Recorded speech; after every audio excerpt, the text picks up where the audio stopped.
Okay, so there is a message that has been coming through a lot over the last few months at least. And I just had another conversation about it, so it's fresh in my mind, and I think now is the perfect time to relay it to you. And that message, the message that I have for you is in relation to your personal sovereignty and why right now, especially within the collective, personal sovereignty is so important. When we talk about personal sovereignty, what I am describing as personal sovereignty is the ability to have authority or control, but on a higher vibrational level and word, be authority, to have control over your own territory. So this goes into your physical body, this goes into your mental body, your emotional body, and your spiritual body. Then this also is extended out into your family, your relationships, your property, your resources, etc. But first and foremost, and at the core and the root of all of that is you. So the personal sovereignty and authority over your whole being, all levels. So why is this so important? Beyond the obvious reasons, when we talk about sovereignty at any other light and any other time, why is it important? Personal sovereignty right now, at this point in time in our collective evolution, is so important because of, I hate using the same words that like everyone uses and to make it sound so extreme. I mean, it is, but it isn't. But the war essentially between light and dark. Basically, everything that is going on our planet right now between the us and the them, and the us that I'm referring to is the mainstream average person, and the them being the people who actually at this point in time and throughout history have been the ones to actually have control over us, over our bodies, over our resources, over everything, right? And we can see very perfectly over the last year and a half, it has been reflected back to us on a micro and macro level of we actually do not and have not for a while had personal authority and sovereignty over our own lives. You know, I have said this throughout much of my life, and for as much as people really don't like you saying such a polarizing and thought or view of this, I'm going to say it anyway. But it's the thought that I've had my whole entire life of, while we in the United States are in most regards the freest country in the world, we are not free. There is not a single nation on the face of this planet that allows its people to operate completely and totally free and sovereign. At least I have not found one yet. And like I said, yes, we are the freest, but we are still not free. And that is being reflected back to us. It's being reflected back to the entire world. And why is this so important? This is so important because we are at a juncture in our evolution as a collective species, and as well as our personal evolutions, where we are being invited and nudged and in a lot of regards pushed, pulled, whatever, in the direction of raising our vibrational frequency, raising our consciousness, right? Like the talk of moving from 3D to 5D, which is spiritual in nature, but it is also very physical. It's very tangible. It's basically just us raising the vibration of everything within this physical world. And so we see that coming out in the systems, right? In government, in healthcare, in all of the systems and the containers that we have put in place to make decisions for us. Which, when this started, the original intent was not bad. At least on a 3D us, just talking about like why these shifts happen. It wasn't bad, right? It was designed to be that way. We set up these systems and put them in place. So we, as the individual, in that time, that did create more freedom for us, because we were then able to have more free time, right? We didn't have to be in charge of every single aspect of our lives, of every single aspect of what's keeping us alive and what's preventing death, right? So growing our food, building our own houses, making our own clothes, right? All these things, you get the gist. So we set up society to help us as individuals discover ourselves, which was great in the beginning. But as we have seen, it has driven us so far in the opposite direction of our truth, which is unity, which is the fact that we are tribal beings, that we are meant to and perfectly designed to live within relationship to nature, to the cosmos, to the cycles of life. But throughout this journey, we have disconnected ourselves from that, because we disconnected ourselves from us being involved in the day-to-day aspects of our lives and what keeps our lives running, right?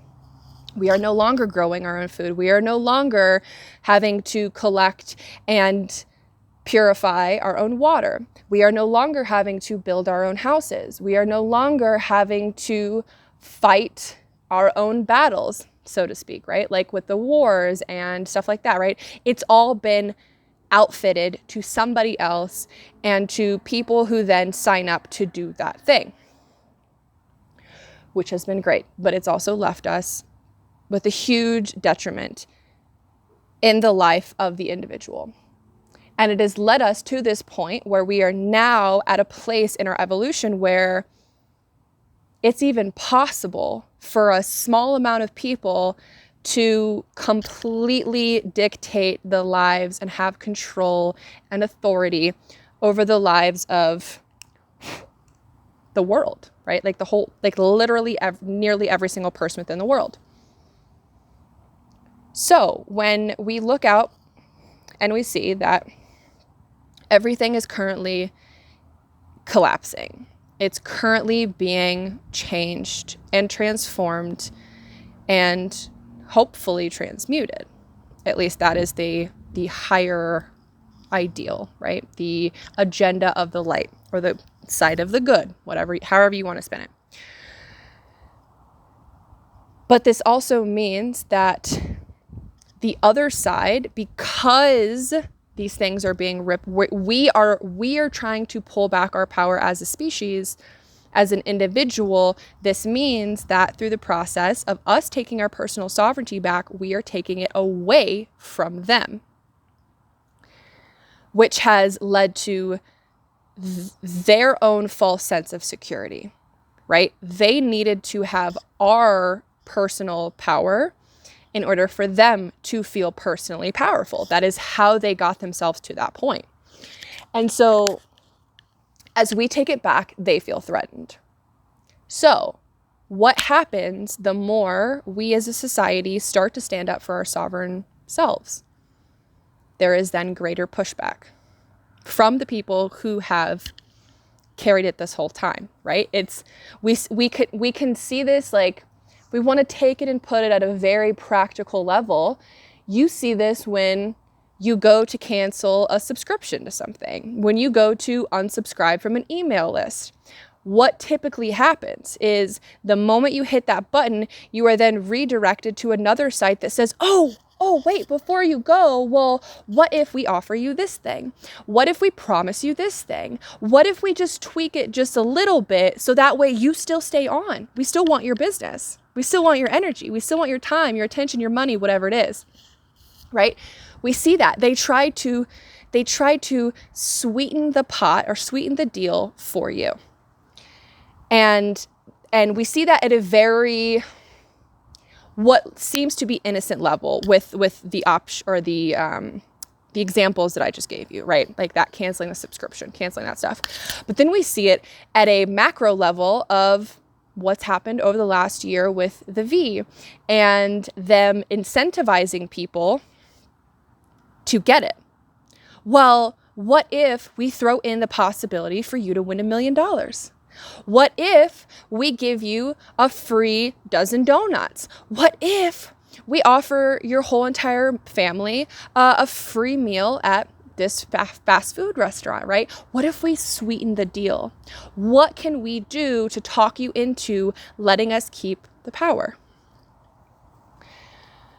So there is the more bigger overarching view and understanding of how this is going on, and starting to get into why it's so important.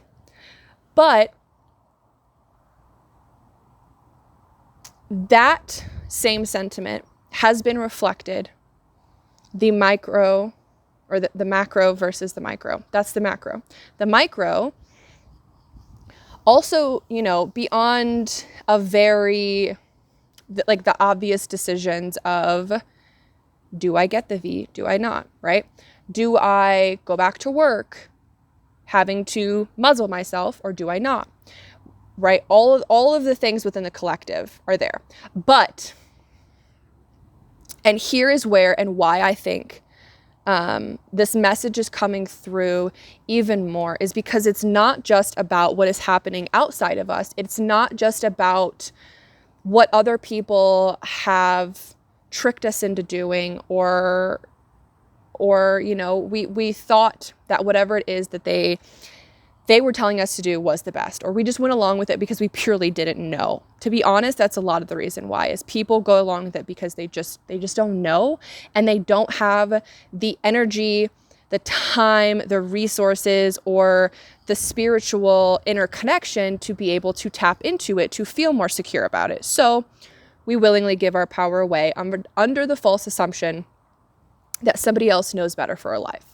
And we do this in all aspects of our lives. And so because we do this on all aspects of our lives, and we are seeing it very blatantly projected out into the world, and it's being thrown back in our face, it's being reflected back to us, right? That we don't have the sovereignty that we thought that we did, and that the people who we have put our power into their hands, they don't have our best interest in mind. They have their best interest in mind.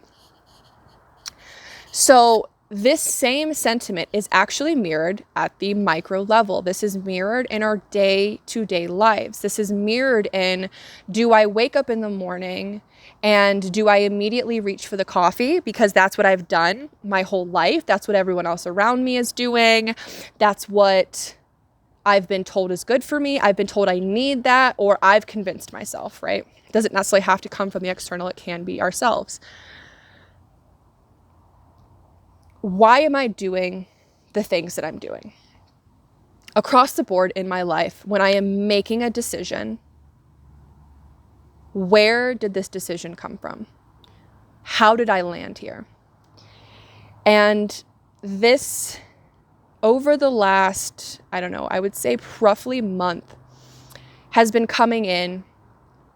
And the feeling that I have been getting is that now more than ever, it is vitally important for us to fact check our own sovereignty, fact check our own decisions, right? Start to take a look at everything, in our lives that we are doing, that we are engaging in, that we are offering up our energy to, or not, or denying our energy to. Why are we doing that? What is the reason? Did it come from your own true and authentic sovereign belief? Okay, I can't flip my camera, can I? There's a bunny right here. He just popped out of his hole. Here, let's see if I can show you. Oh, there he is. Okay, anyway. Did I choose this because this actually aligns with my values, with my beliefs, with who I feel like I am as a person? Or was this imprinted through friends, through society, through doctors, scientists, right? Did it come from within or did it come from without? Basically, the two levels of fact check. If it did not come from within, it is not a decision that you can be sure was your own. And I'll give you a perfect example of this, okay? All last year, I've been plant-based vegan for probably 6, 7-ish years, close to that. And all last year, throughout my whole entire journey, I had never craved meat, didn't want to touch it. Like, I got away from it because I stopped craving it and I didn't want it. It was no logical thing. I just naturally went that way. But over the last year, I started to crave fish again. And as I'm sitting here craving fish, that craving that's coming up in my body is meeting resistance with the identity that I have held on to of me being a vegan, of me not eating meat. And a lot of the reasons why I had that belief and I chose that identity for myself was actually very much in alignment with who I was. However, there were some pieces that were not. And so throughout this last year, I was experiencing this craving. And then every single time that craving came up, I experienced guilt and shame and maybe a little bit of fear, but mostly guilt and shame, right? Of like, well, I can't eat fish. Why is my, like, I was honestly mad and confused by the fact that my body was craving something that I logically knew was not good for me and something that I hadn't touched in years, right? So there shouldn't have been a reason why I was craving it. So I went down the path of, okay, let me go and search for the same nutrients, right? Because clearly, okay, my body needs nutrients. So I get those same nutrients and it doesn't help. So finally this year, the thought comes back up again, and it's mixed in at a time when I am already being bombarded by people's opinions, other people's beliefs, other people's thought processes, other people's identities, all these things. And having to really sit with taking that on while also honoring my own opinions. And then fighting with the fact that, like, I didn't agree with them, but that was okay. But there was this push and pull, right? Between acceptance and boundaries, like the relationship between the two of them. So getting back to my point, the craving was there again. So at this time, after I had this experience outside of this situation with having to come up against everyone else's beliefs and thoughts and ideas and them clashing with my own, and me having to learn to stand in my own personal sovereignty when it came to my intuition and my own truth and like the downloads that I was getting, like all these things, right? Just me having to finally respect me and what I felt and what I felt my truth was, over taking on the opinions, thoughts, beliefs, identities of somebody else, and then feeling like that was an attack to me because it was different. So what did I do? I decided I was going to eat the fucking fish. No matter if I thought the vegan police were going to come after me, no matter if I thought that, like, I had a fear that I would eat it, I would like it, and then I would stop being vegan. So there was, right, all these levels of resistance. So I ate it. It was fucking fantastic. I loved it. Tasted so amazing. Brought me back to my foodie days.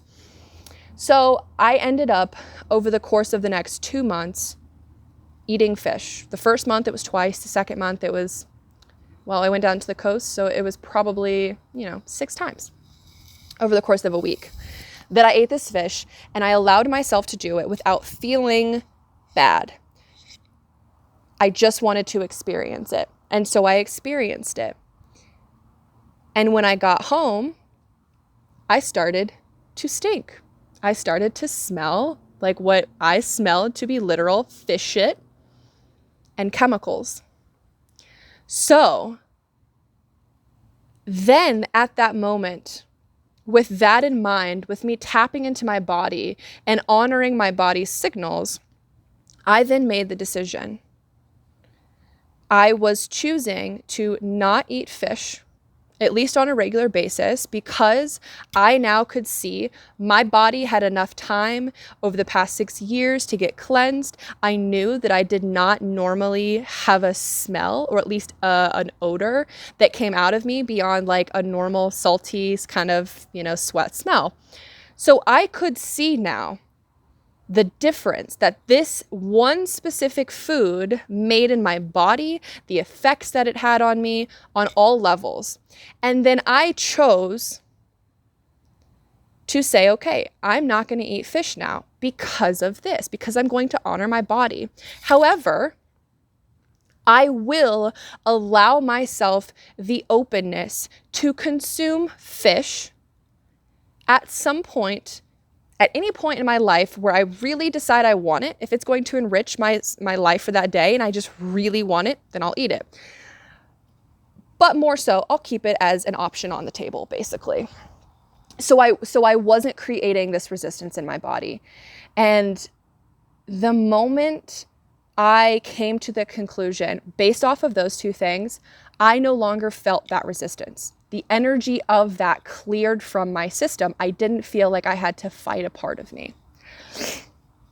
So my point in sharing this is that with every single thing that we are doing, that we are putting our energy into in our lives, specifically and most importantly, at the point that we are in our awakening, within society, on all levels, even the 3D tangible level, not looking spiritually at it at all, just the physical tangible level. We are at a point in time right now where it is so vitally important for you as the individual to stand in your sovereign power, to ask yourself, why am I doing this thing? Why am I not doing this thing? Is it harming me? Is it benefiting me? Is this getting me to the place where I want in life, or is it not? Just basically, did I fucking decide this with every ounce of my being? Is this something that aligns with me fully, totally, and completely? Or does it satisfy one aspect of me while it's also simultaneously in resistance to another?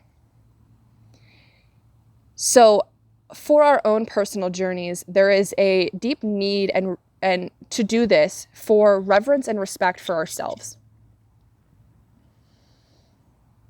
And this also ties into our ancestors, right? Like on both sides of it, on a physical, tangible level, taking back our personal sovereignty after generations and generations and generations of having our rights and our freedoms being stripped away, having our relationship to our bodies being stripped away, having our relationship to our intuition stripped away, having a relationship to nature stripped away.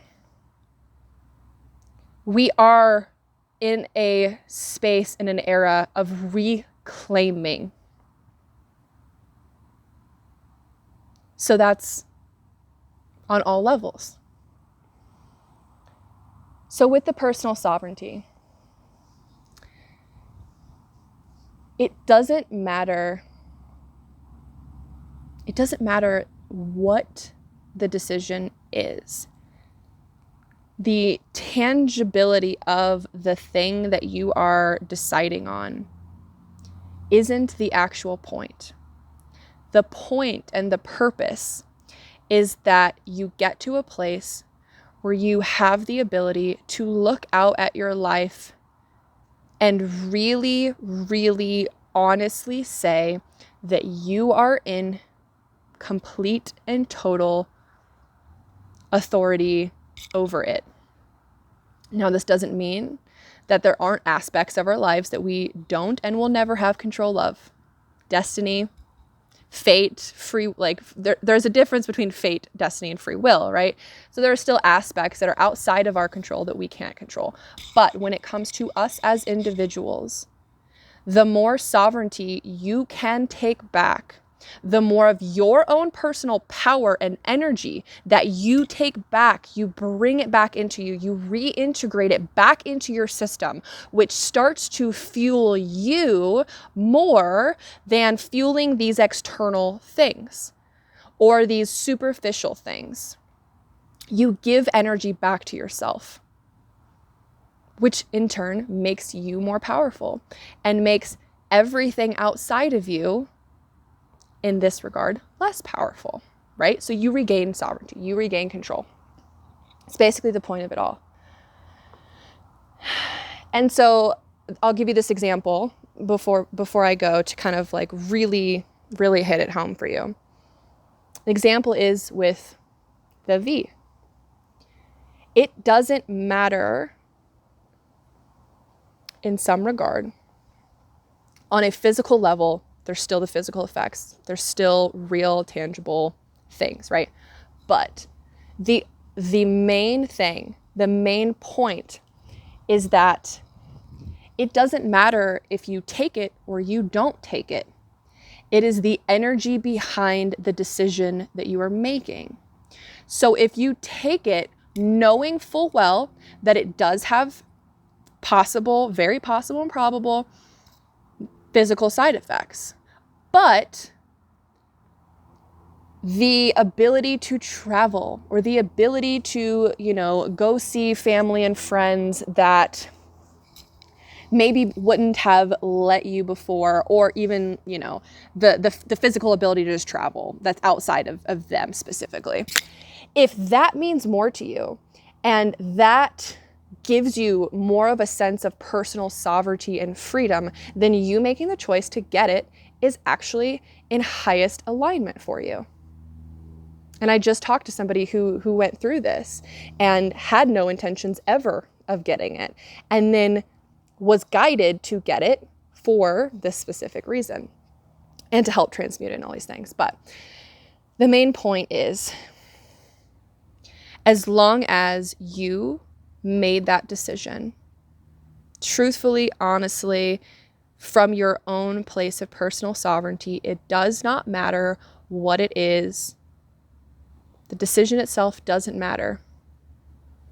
You are in alignment. That doesn't mean that those beliefs won't change, that your personal identity and your values and the way in which you exercise your personal sovereignty, it doesn't mean that won't change. It likely will. There's a high probability that it will. And you may make one decision out of your personal sovereignty and then just the next moment decide to do the complete opposite of what you just did. And that, oh no, that's actually not my truth, this is. But you making that initial sovereign decision led you to your next sovereign decision, and it will spiral. And it's so important right now on the physical, mental, emotional, spiritual level that you take back control, that you lead the revolution through non-reactivity. You lead it through a rebirth in your relationship to things, to people, to places, to things, to thoughts, to beliefs, to values. Rebirth. The time right now is here for rebirth. So reevaluate. Do you want to send your kids to school or do you not? Do you want to wear that mask this time or do you not? Do you want to drink coffee in the morning? Do you not? Are you, whatever it is, you get my fucking point. And the reason why, again, going back to what I was saying at the very beginning and to wrap this up, that is so important beyond all of the the other things, is that right now there is more of a push to take your sovereignty away. There is the energy in the air of this being the pivotal point of what you decide right here and right now, and the future decisions that you make will decide your future. It will decide what your view and experience with reality is like. It doesn't matter what's going on in the external. It doesn't matter how much fear they push. It doesn't matter how much control they push. You have the power, and you've always had the power. So start asking yourself, where in my life am I not actively making a sovereign decision? And how can I start to make sovereign decisions in those places instead? How can I stand up for my values, my beliefs? Beliefs are a little more hairy than the values. I would say your values more so. Your beliefs should be created by your values. If they're not, check them. But really check in with yourself and take a look at your life and take a look at society and try to, with an open mind, an open heart, and open eyes, really look out and ask yourself the honest question of how much actual, on all levels, how much control over your life have you had up until this point? And do you want to have more? It's okay if you don't, because that's a personal choice. But you need to know whether or not you're making that choice consciously or unconsciously. Pulling more consciousness into our day-to-day life right now is heavily, heavily, heavily important. Heavily important. The more consciousness you bring in, the more aligned you are, the more abundance, success, all of it that you have. So,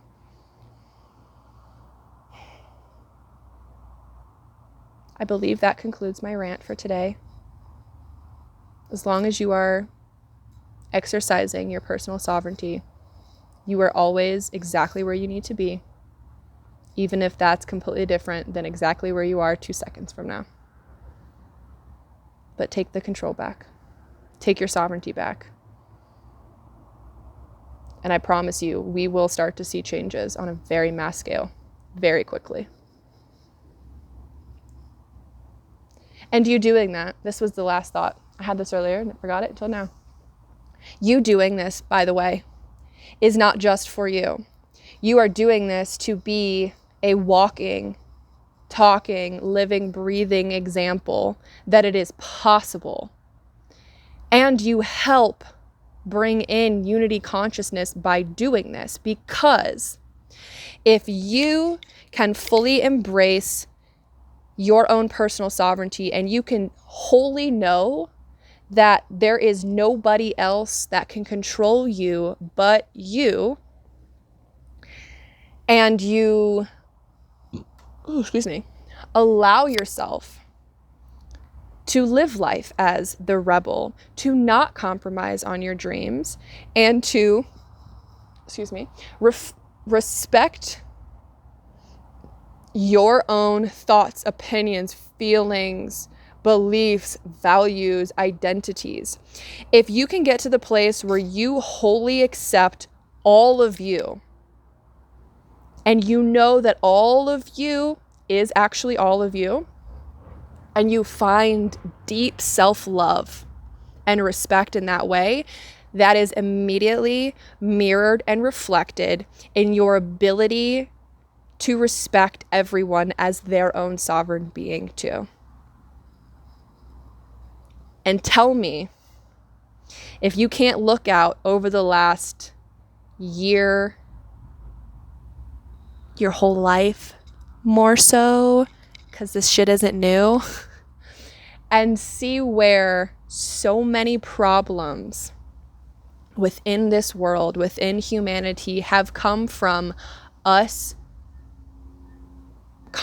us versus them mentality, And that us versus them mentality being very much driven by the fact that we are all different and that we don't all agree, that we don't all have the same beliefs and values and identities, but that's okay. If we can find peace and acceptance and tolerance within ourselves and within each other, that is how we raise the collective vibration and consciousness. That is how we move ourselves into 5D, into unity, love, frequency. We were all created differently for a reason, but we are all created from the same thing. So if you can find the sameness in you within others, you can also see and love those, then you can also, once you do this, once you get to the place where you can love your differences, you then love and accept other people's differences. And honestly, it doesn't have to be more complicated than that. That's all that we need. At least right now, that's the start. We'll figure out the details from there. But respecting and finding personal sovereignty, love and tolerance, and the acceptance of the extremes of humanity, but also the sameness, because we all suffer the same. If we can do that, we can bring about the shifts that we're all looking for.